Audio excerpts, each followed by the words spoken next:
ये एक मानसिक गुलामी की साजिश थी, लेकिन वियतनाम के बच्चे झुके नहीं। उन्होंने स्कूलों में इसका जमकर विरोध किया। जानबूझकर फेल कर दिया गया ताकि वे अच्छी सरकारी नौकरियों के लिए काबिल न हो सके, तो बच्चों ने स्कूल ही छोड़ दिया। यह लड़ाई सिर्फ एक डिग्री की नहीं थी, यह अपनी पहचान बचाने की लड़ाई बन गई थी। वियतनाम के लोगों का विरोध करने का तरीका भी बड़ा अनोखा और मजेदार था। इसका एक उदाहरण 1903 के रैट हंट यानी चूहे के शिकार की घटना में मिलता है। हुआ यह कि फ्रांसीसियों ने हनोई शहर को बहुत ही आधुनिक तरीके से बनाया था, लेकिन उनके बनाए हुए सीवर सिस्टम चूहों के लिए घर बन गए। जल्द ही पूरे शहर में प्लेग फैलने का खतरा मंडराने लगा। इस समस्या से निपटने के लिए फ्रांसीसी सरकार ने एक अजीब योजना बनाई। उन्होंने घोषणा की कि हर चूहा पकड़कर लाने वाले को इनाम मिलेगा।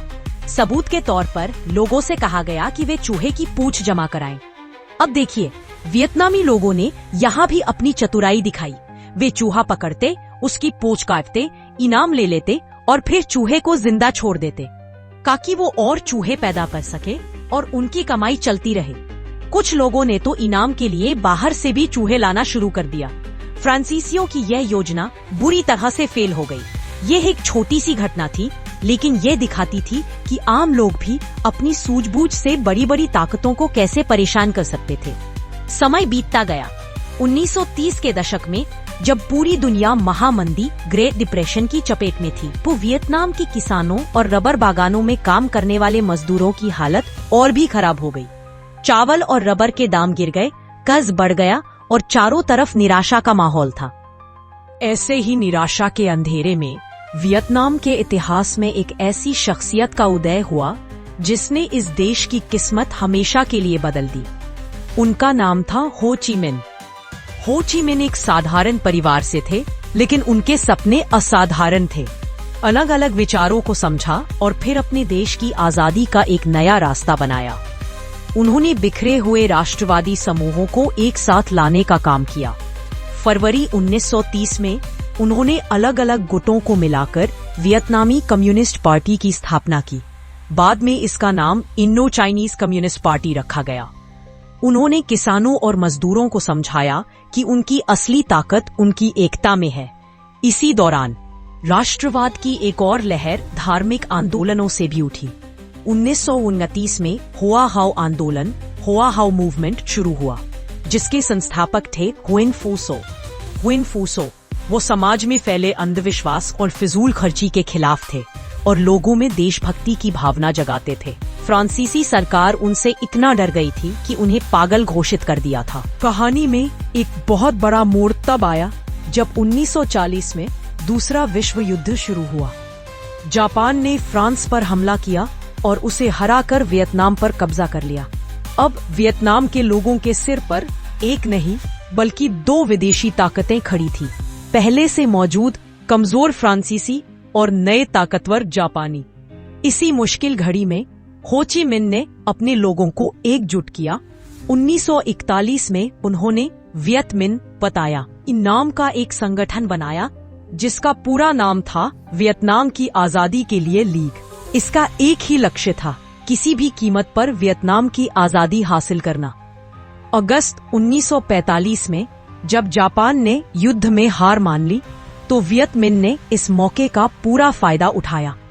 उन्होंने तुरंत हनोई पर कब्जा कर लिया और सितंबर 1945 में हो ची मिन्ह ने हनोई के बा दिन स्क्वायर पर लाखों लोगों के सामने वियतनाम को एक आजाद और लोकतांत्रिक गणराज्य घोषित कर दिया।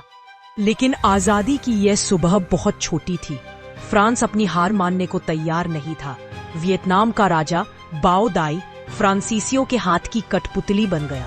फ्रांसीसी सेना अपनी पूरी ताकत के साथ वापस लौटी ताकि वो वियतनाम पर फिर से कब्जा कर सके। अब शुरू हुई एक लंबी और दर्दनाक लड़ाई जो अगले 8 सालों तक चली। इस लड़ाई का सबसे बड़ा, सबसे महत्वपूर्ण और सबसे अविश्वसनीय अध्याय था 1954 में लड़ी गई डिएन बिएन फू की लड़ाई। फ्रांसीसी सेना के कमांडर ने एक बहुत ही चालाक योजना बनाई। उसने अपनी सबसे बेहतरीन टुकड़ी को डिएन बिएन फू नाम की एक घाटी में तैनात कर दिया। यह घाटी चारों तरफ से ऊंची ऊंची पहाड़ियों से घिरी थी। फ्रांसीसियों को यकीन था कि वियतनामी सेना के पास उन तक पहुंचने के लिए न तो बड़े हथियार है और न ही साधन। उन्हें लगा कि उन्होंने वियत मिन को एक जाल में फंसा लिया है। लेकिन वे वियतनाम की आत्मा को, वहां के लोगों के जज्बे को नहीं समझ पाए। हो ची मिन और उनके महान जनरल वो नुगुयेन गियाप ने एक ऐसा काम कर दिखाया जिसकी दुनिया ने कभी कल्पना भी नहीं की थी। कल्पना कीजिए उस दृश्य की।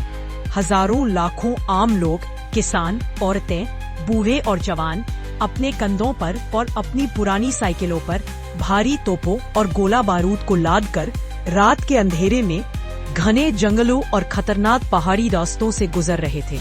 उन्होंने अपनी पीठ पर 25-25 किलो और साइकिलों पर 70-70 किलो वजन उठाकर मीलों का सफर तय किया। उन्होंने फ्रांसीसी सेना को घेरे हुए पहाड़ों की चोटियों पर अपनी तोपें तैनात कर दी। जब फ्रांसीसी सैनिकों ने सुबह अपनी आंखें खोली तो वे हैरान रह गए। उन्हें अपनी आंखों पर विश्वास नहीं हुआ। जिन पहाड़ियों को वो अपना सुरक्षा कवच समझ रहे थे, वही अब उनकी कब्रगाह बन चुकी थी। वियत मिन्ह ने उन पर ऐसा हमला किया कि फ्रांसीसी सेना के हौसले पस्त हो गए। 2 महीने की इस भयानक लड़ाई के बाद दुनिया की सबसे ताकतवर सेनाओं में से एक फ्रांसीसी सेना को आत्मसमर्पण करना पड़ा। डीएन बियन फू की यह जीत सिर्फ एक लड़ाई की जीत नहीं थी, यह एक छोटे से देश के अटूट हौसले की जीत थी। इसने पूरी दुनिया को दिखा दिया कि सच्ची ताकत हथियारों में नहीं बल्कि लोगों के संकल्प में होती है। इस हार के बाद मई 1954 में स्विट्जरलैंड के जिनेवा शहर में एक शांति समझौता हुआ। इस समझौते ने वियतनाम की लड़ाई तो खत्म कर दी, लेकिन देश को 17वें समांतर रेखा नाम की एक रेखा पर 2 हिस्सों में बांट दिया, नॉर्थ वियतनाम और साउथ वियतनाम। हो ची मिन और कम्युनिस्टों ने नॉर्थ पर शासन किया, जबकि साउथ में फ्रांस और अमेरिका समर्थित सरकार बनी रही। वादा किया गया था कि 2 साल बाद चुनाव होंगे और देश फिर से एक हो जाएगा, लेकिन वो चुनाव कभी नहीं हुए।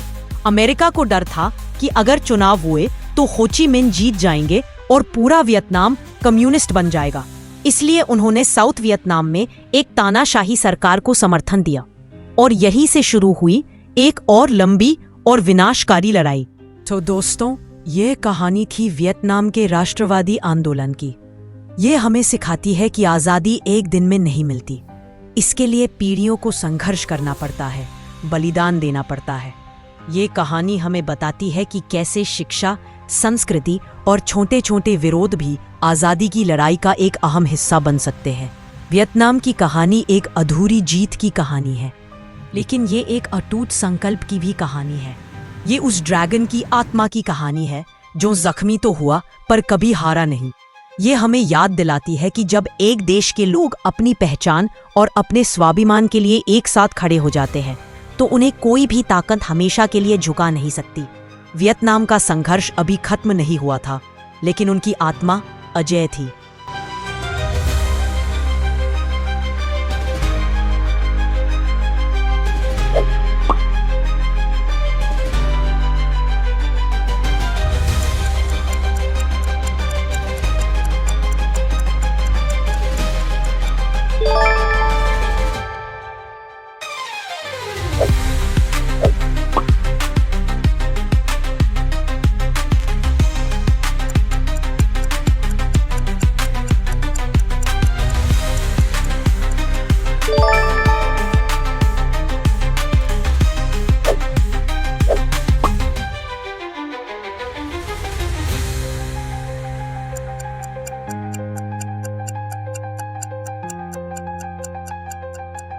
you